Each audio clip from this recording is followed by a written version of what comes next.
Les deux faits divers à l'origine des émeutes avaient été filmés, avaient été vus presque comme des vidéos virales d'aujourd'hui. Et c'était le tabassage de Rodney King et le meurtre de Tasha Harlins. C'est la première fois que les gens pouvaient voir ce genre de vidéos et puis leur impact était un choc toxique pour la ville et les individus eux-mêmes.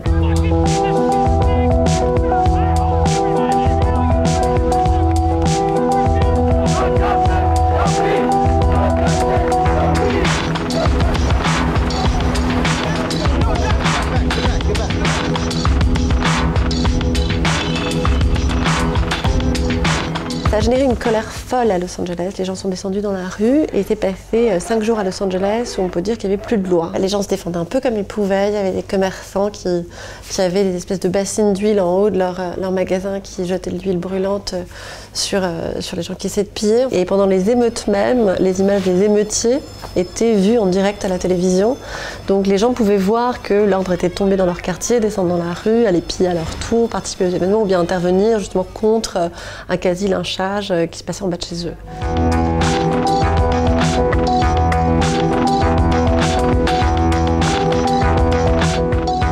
Le premier, je m'étais fait refuser la nationalité française pour la deuxième fois, alors que j'étais en France depuis que j'avais l'âge de 6 mois.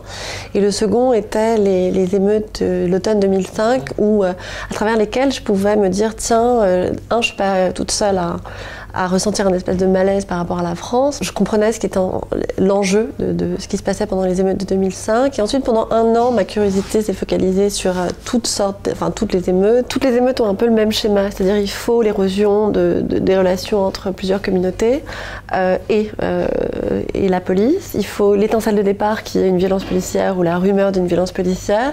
Et pour que l'ordre tombe définitivement, il faut une vacance de pouvoir. Donc toutes les émeutes ont un peu ce schéma-là. Mais celle de Los Angeles avait ça de particulier qu'il y a vraiment eu une espèce d'impression de fin du monde. Enfin, il y a eu, à cause de la télévision qui a joué un espèce de rôle qui a de caisse de résonance, les événements ont pris une ampleur complètement différente. Les plus jeunes qui sont nés pendant, à peu près à la période des émeutes ou après, ce que je trouvais assez étonnant, c'est qu'il y en avait beaucoup qui n'étaient pas au courant des émeutes. Parfois, on a l'impression d'être coincé des décennies en arrière, c'est-à-dire qu'on a encore l'impression que on est dans des choses qui résonnent, qui sont les échos de tragédies comme l'esclavage, la ségrégation. C'est-à-dire qu'il y a des gens encore qui vivent à South Central qui ne dépasseront pas les espèces de frontières psychologiques délimitées par la ségrégation.